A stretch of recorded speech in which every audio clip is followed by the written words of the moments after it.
भाषण प्रतियोगिता का कार्यक्रम करेंगे। ये बच्चे अपनी प्रस्तुतियाँ देंगे और मैं नाम बोलता जाऊँगा। और जज साहिबान तैयार बैठे हैं, हमारे धर्मदेव जी, ये इनके जिम्मे मैंने काम लगाया है। एक भाई और मदद करो इसकी, इनकी घंटी बजाने के लिए मैक्सिमम 5 मिनट, बच्चे एक एक 2 मिनट में कर, हाँ ज़्यादा से ज़्यादा 5 मिनट है बच्चों के लिए। अब हम इस प्रतियोगिता का आयोजन कर रहे हैं।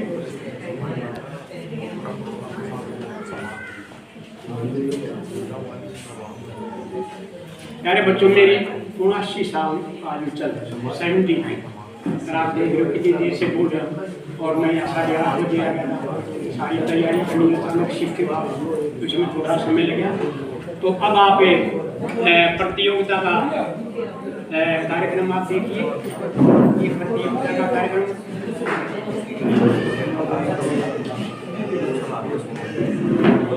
में देखिए, जो बच्चा नहीं आएगा उसको हम एब्सेंट दिखा देंगे। और इस प्रकार है बेटा, 6ठी 7वीं 8वीं, इसमें हम 5 बच्चे काटेंगे, 1st, 2nd, 3rd, 4th, 5th। इसी तरह 9वीं 10वीं 11वीं 12वीं 4 क्लासेज में 5 बच्चे काटेंगे, 1st, 2nd, 3rd, 4th, 5th। और उनको हम ये समृद्धि चिन्ह आप देख रहे हैं वो देंगे और प्रशस्ति पत्र भी देंगे, प्रशंसा पत्र, बधाई, दौलत बड़ा दुनिया में मान बढ़ाई, बढ़ाई तो बड़ी कोई चीज़ है। और कुछ रजिस्ट्री भी देंगे, पेन भी देंगे। और ये हमारे जो मुख्य अतिथि हैं उनके द्वारा ये इनाम आपको दिए जाएंगे। क्योंकि अगर बड़ी आदमी इनाम देगा ना अपने हाथ से, तो बताऊँ क्या होया करेगा? जब वो इनाम देगा ना, उसका गुण एक आधा जो है ना, उस इनाम की गैर सजा है। तो इसलिए बढ़िया श्रेष्ठ आदमी के द्वारा तो ये हम प्रोग्राम शुरू करते हैं। अब आप बारी बारी से यहाँ आते रहेंगे और अपना परिचय दे करके अपने स्कूल का नाम, अपना परिचय, उसके बाद आपने मुख्य बात करनी है। और सबसे पहले मैं एक बच्चा, सबसे पहले रोहन है 8वीं क्लास का, आया हुआ है रोहन? नहीं आया हुआ? चलो, Paras son of Shri Narendra 8th class भाषण है, और बच्चा आया हुआ है, ये देखिए बोलेगा।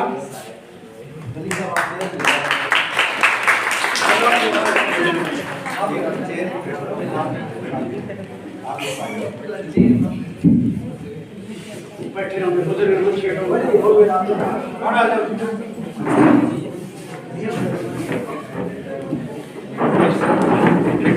करके अपना नाम बताओ और नाम स्कूल का नाम बता। Good morning to all of you. My name is Pars. I read in 8th class. My topic is tea. I read आदरणीय अध्यापक, आदरणीय मुख्य अतिथि, ग्रामवासी और मेरे प्यारे बहन भाइयों, सबसे पहले मैं आप सभी को अम्बेडकर बाबा साहेब के बारे में कुछ विचार रखना चाहता हूँ।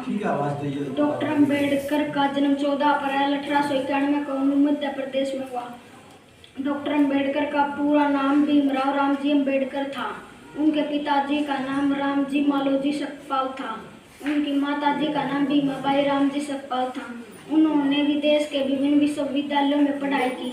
वो एक महान व्यक्तित्व वाले व्यक्ति थे। वह अपने आसपास के लोगों की मदद के लिए सदैव तत्पर रहा करते थे। उन्होंने जीवन भर जाति भेदभाव के लिए संघर्ष किया।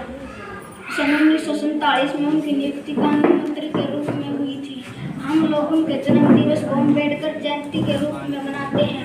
उनकी मृत्यु 6 दिसंबर 1956 को हुई। धन्यवाद।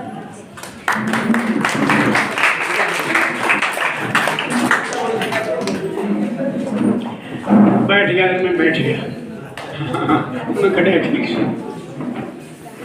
देखिए, नेक्स्ट बच्चा जो दूसरे स्कूल का लोगों, ये है Geetika 9th class, Saraswati public school. गीतिका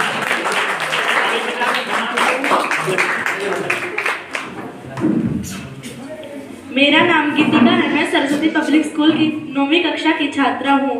आदरणीय मुख्य अतिथिगण, अन्य विद्यालयों से आए हुए शिक्षकगण एवं चिंतनशील मंच के अध्यक्ष और ग्रामवासी और मेरे प्यारे सहपाठियों, नमस्कार। आप सभी का बहुत बहुत अभिनंदन है। आज यहाँ पर बाबा साहेब अम्बेडकर की जयंती के अवसर पर उन्हें याद कर श्रद्धांजलि अर्पित करने के लिए एकत्रित हुए हैं। बाबा साहेब अम्बेडकर की जयंती के अवसर पर उन्हें याद कर श्रद्धांजलि अर्पित करने के लिए एकत्रित हुए हैं। वे बहुत ही बड़े और महान इंसान थे। उनका जन्म 14 अप्रैल 1891 मध्य प्रदेश के महू नगर में हुआ था।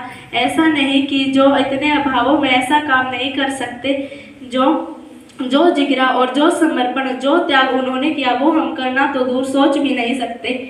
उनका कहना था कि इंसान का जीवन लंबा होने की बजाय महान होना चाहिए। मैं बस इतना ही कहना चाहूँगी कि सदियों में एक बार कोई कर नहीं सकता। भीम जी तो एक ही थे, उनके जैसा हर कोई बन नहीं सकता। धन्यवाद आपके लिए।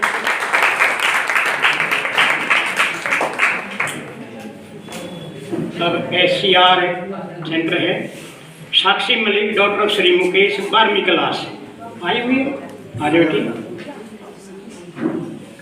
साक्षी मलिक परिचय देकर उसके बाद चिंतनशील मंच करावर समिति और यहाँ हुए अन्य अतिथिगण और मेरी माताओं को मेरा नमस्कार और अंबेडकर जयंती की हार्दिक शुभकामनाएं।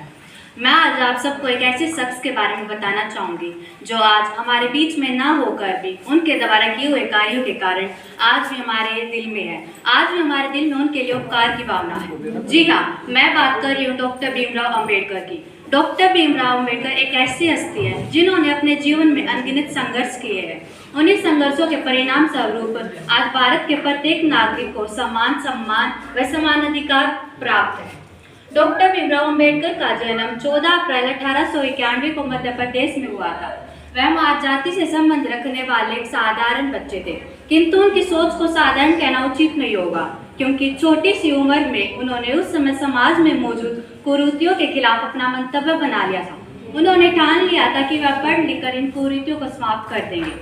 डॉक्टर भीमराव अम्बेडकर के पिता रामजी मालोजी सकपाल, जो कि एक सूबेदार थे, के कहने पर उन्हें स्कूल में एडमिशन तो मिल गया था, किंतु उन्हें सभी बच्चों से अलग बिठाया जाता था। कक्षा के सभी बच्चे समेत अध्यापक उन्हें अछूत मानते थे, अपवित्र मानते थे, किंतु इन सब के बावजूद भी उन्होंने अपना लक्ष्य खोया नहीं। उन्होंने अपने इरादों को मजबूत किया और संकल्प लिया कि इन कुरीतियों को समाप्त करना आवश्यक है। हम सब जानते हैं वेदों में सबसे पुराना वेद ऋग्वेद जिस समय लिखा गया था, उस समय जाति व्यवस्था धर्म के आधार पर न होकर कर्म के आधार पर होती थी। पर जैसे जैसे नए वेदों का निर्माण हुआ, अथर्ववेद लिखा गया, वैसे वैसे कन्या जन्म की निंदा की गई, स्त्रियों की निंदा की गई, शूद्रों की निंदा की गई। मनुष्य विकसित होने की बजाय नकारात्मकता से जुड़ता गया। डॉक्टर भीमराव अम्बेडकर ने कहा था कि नागरिक उच्च नीचा अपने कर्म से होगा। जिसके नीच कर्म वह नीच निम्न वर्ग का व्यक्ति कहलाएगा। पर हम क्या करते हैं, जो गलत तरीकों से गलत साधनों का प्रयोग करके धनवान बने हैं, हम उन्हें अपने सिर पर बिठाते हैं, उनकी इज्जत करते हैं। एक बात डॉक्टर भीमराव अम्बेडकर से हम सबको सीखनी चाहिए कि जब बात अपने हक की हो तो हमें लड़ना चाहिए, हमें झुकना नहीं चाहिए। डॉक्टर भीमराव अम्बेडकर ने कहा था, ये भारत देश है, यहाँ कोई व्यक्ति जन्म से ऊंचा या नीचा नहीं हो सकता। कोई होगा तो वो उसके कर्म से होगा। और इन सब को पूर्ण करने के लिए डॉक्टर भीमराव अम्बेडकर ने दिन रात पढ़ाई की, मेहनत की। अतः वे भारत के पहले नागरिक बने जिन्होंने विदेश में अर्थशास्त्र में PhD की। उन्होंने दिन रात पढ़ाई की। कुछ जानकारों से पता चला है कि 1940 के बाद भीमराव अम्बेडकर की किताबों का संग्रह 8000 था, जो कि 1956 में जब उनकी मृत्यु हुई 35,000 तक पहुंच चुका था। इससे पता चलता है कि उन्होंने कितनी मेहनत की और इन्हीं मेहनत के फलस्वरूप उन्हें संविधान लिखने का मौका मिला और मात्र एक दस्तावेज से उन्होंने भारतीय समाज को सुधार दिया। उन्होंने भारत की राजनीति को ही पलट दिया। उन्होंने महिलाओं को समान अधिकार दिलाया। शायद इसी कारण आज महिलाएं पुरुषों के साथ कंधे से कंधा मिलाकर भारत की तरक्की में अपना योगदान दे रही है। डॉक्टर भीमराव अम्बेडकर ने कहा था कि सभी व्यक्ति एक समान है। और जाते हुए आपको डॉक्टर भीमराव अम्बेडकर की एक बात याद दिलाना चाहूंगी और आशा करूंगी आप सब ये याद रखें कि इस पूरी दुनिया में सबसे गरीब वही है जो शिक्षित नहीं है। इसलिए आधी रोटी खा लेना, लेकिन अपने बच्चों को जरूर पढ़ाना। Thank you so much.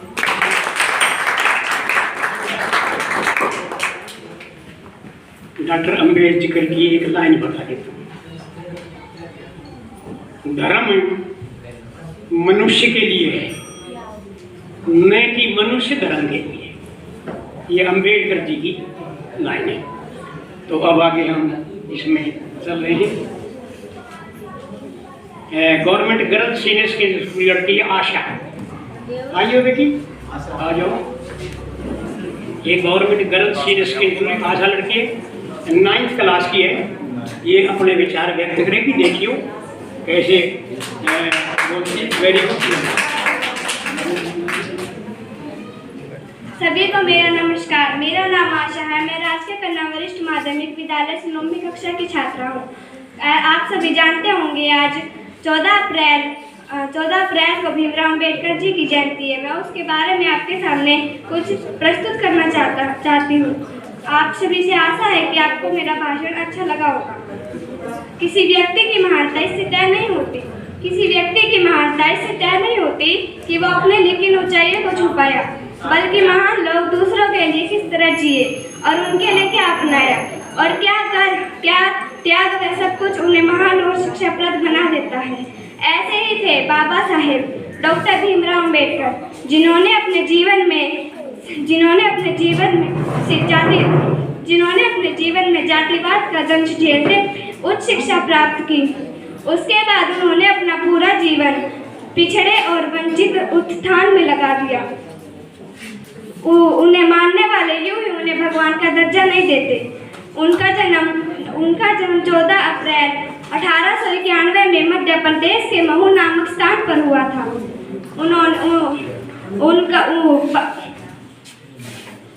Doctor Bhimrao Ambedkar को बाबा साहेब अंबेडकर के नाम से भी जाना जाता है। वह एक अर्थशास्त्र, राजनेता और समाज सुधारक थे, जिन्होंने अपने जीवन में महिलाओं और मजदूरों के अधिकारों की भी वक्ता की। उन्होंने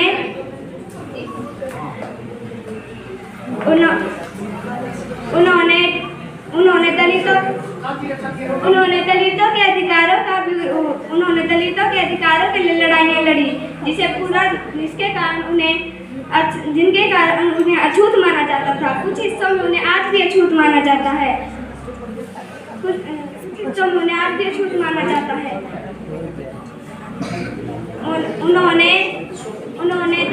उन्होंने दलितों के लिए भी लड़ाइयाँ लड़ी थी और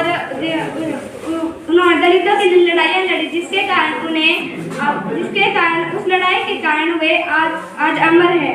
उन्होंने न सिर्फ भारत बल्कि पूरे देश को समानता का अधिकार का पाठ पढ़ाया, जिसके कारण उन्हें अमर माना जाता है।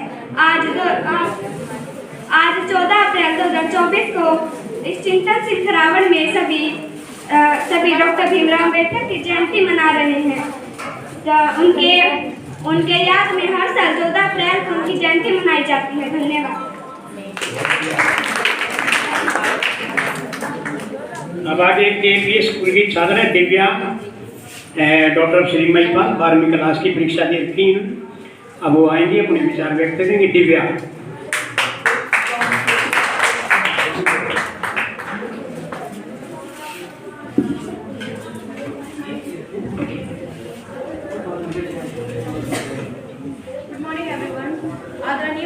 देशराज जी व सम्मानित चिंतनशील खरावट समिति के सदस्यगण में ग्रामीणवासी बहनों व भाइयों,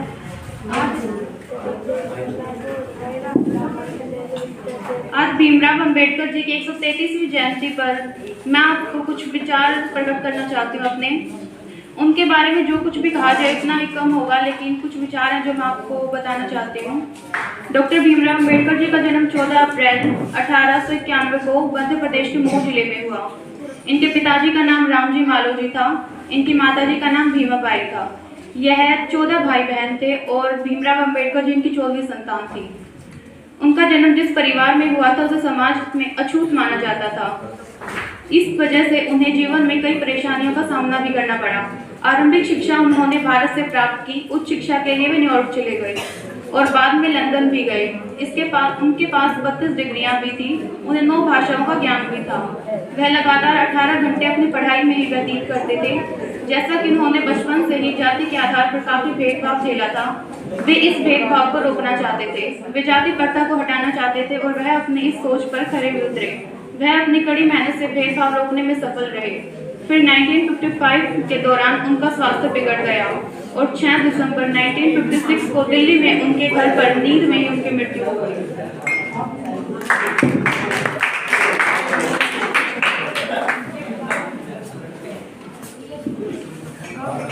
ये पहला राउंड खड़ा समाप्त हो जाता है। Now we come to second round. Rashi daughter of Shri Surendra 8th class MR public school Kharawad. राशि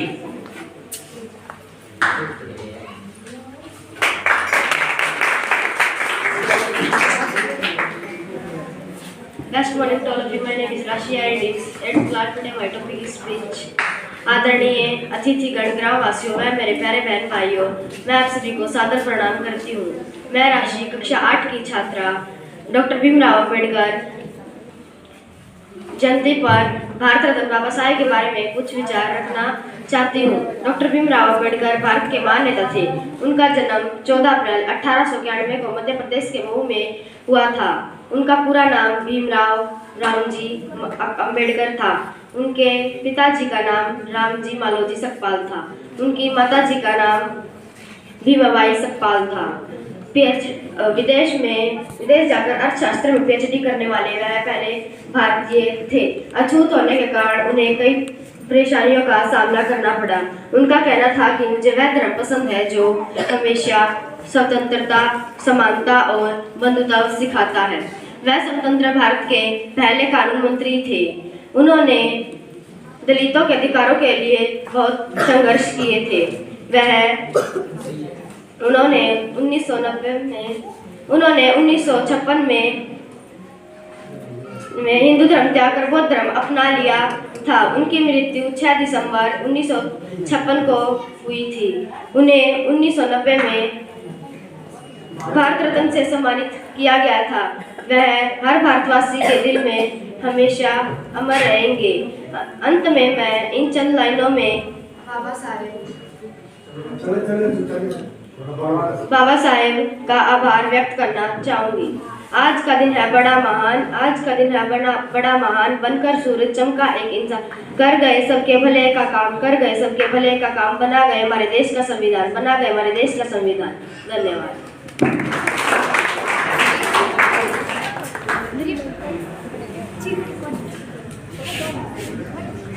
ओ सुन ले बाबा, तने कर कमाल दिखाया, संविधान ईसा बनाया, नायो कदे जावे ढाया, तेरी जदा लहरावे आसे बान में, श्रद्धांजलि देवा कलावड़ी गाम में, श्रद्धांजलि देवा कलावड़ी गाम में। धन्यवाद भाई टीका जी है। मैं सब डाला लेखक भी हूँ, गायक भी हूँ, सब भी हूँ। तो जो चीज़ आ जवाब बख देता। अब आगे हम चलते हैं। मन्नत है 9th क्लास की, सरस्वती पब्लिक स्कूल है मन्नत।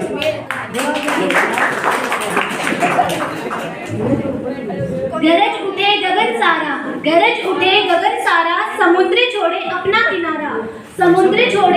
किनारा, हिल जाए जहान सारा, जब गूंज उठे जय भीम का नारा। माननीय मुख्य अतिथिगण, चिंतनशील मंच के सभी सदस्य, अलग अलग स्कूलों से सभी शिक्षकगण, ज्ञानपति सभी ग्रामवासियों में मेरे प्यारे सहपाठियों, आप सभी को मेरा सादर प्रणाम। मैं आप सभी का बहुत बहुत अभिनंदन करती हूँ। मेरा नाम मन्नत है। मैं सरस्वती पब्लिक स्कूल की 9वीं कक्षा की छात्रा हूँ। आज मैं आप सभी के समक्ष संविधान निर्माता भारत रत्न डॉक्टर भीमराव अंबेडकर जी के बारे में अपने विचार प्रस्तुत करने जा रही हूँ। आज 14 अप्रैल है। देश भर में डॉक्टर भीमराव अंबेडकर जयंती मनाई जा रही है। डॉक्टर भीमराव अंबेडकर जी का जन्म 14 अप्रैल सन 1891 में मध्य प्रदेश के महू नामक स्थान में हुआ। इनके पिताजी का नाम रामजी एवं माता का नाम भीमाबाई था। इन्होंने लंदन ऑफ इकोनॉमिक्स तथा कोलंबिया विश्वविद्यालय में अर्थशास्त्र से डॉक्टर की उपाधि प्राप्त की। यह भारत को अखंड रूप में देखना चाहते थे। इसके लिए इन्होंने ऐसा संविधान बनाया जो भारत को निष्पक्ष एवं प्रगतिशील बना सके। यह पहले कानून मंत्री व बाद में न्याय मंत्री भी बने। इन्होंने पिछड़ों एवं दलितों को सम्मान दिलाने के लिए जीवन भर बहुत ही संघर्ष किया। दलित होने के कारण इन्हें बहुत से भेदभाव का सामना भी करना पड़ा। डॉक्टर भीमराव अंबेडकर का जीवन सचमुच सफलता एवं संघर्ष की एक अद्भुत मिसाल है। वह कहते थे कि मुझे वही धर्म मैं उसी धर्म को मानता हूँ जो स्वतंत्रता, समानता एवं भाईचारा सिखाए, ना कि कोई भेदभाव सिखाए। 6 दिसंबर 1956 में इन महान इंसान का स्वर्गवास हो गया। सन 1990 में इन्हें भारत रत्न पुरस्कार से सम्मानित किया गया। अंत में इतना ही कहना चाहूंगी, ना इनके जैसा कोई बन सका था, ना कोई बन सका है और ना ही कभी कोई बन सकेगा। धन्यवाद। आपका दिन शुभ हो। भाई दिन रात के 24 घंटे तो सभ्यताओं से मैं भी आप भी सब कुत्ते की बचावे, कोई पाप करे कोई धर्म करे। अरे दिन रात के 24 घंटे सभी बिताते हैं, कोई पाप कमावर दुनिया में, कोई धर्म कमाते हैं। धन्यवाद भाई। ये साक्ष ईमानशी आई थी क्या लड़की? मन्नत थी। यस, FCR स्कूल की ये ईमानशी भारद्वाज। यस, ईमानशी भारद्वाज। आ जाओ बेटी। Very good.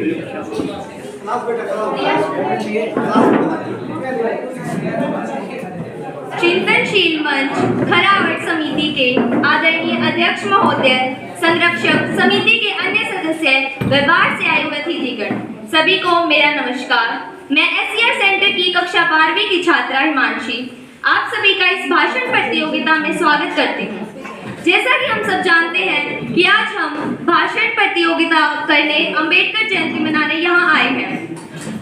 तो इसी संबंध में मुझे आप सभी के सामने अपने विचार प्रकट करते हुए बेहद प्रसन्नता महसूस हो रही है। डॉक्टर भीमराव अंबेडकर का जन्म 14 अप्रैल 1891 को मध्य प्रदेश के एक महार परिवार में हुआ था। इनका बचपन ऐसी सामाजिक आर्थिक दशाओं में बीता जहां दलित परिवारों को निम्न स्थान प्राप्त था। केवल एक निम्न जाति में जन्म लेने के कारण इन्हें बचपन से ही ऐसी असमानताओं का सामना करना पड़ता था जिससे इनके आत्मसम्मान को ठेस पहुंचती थी।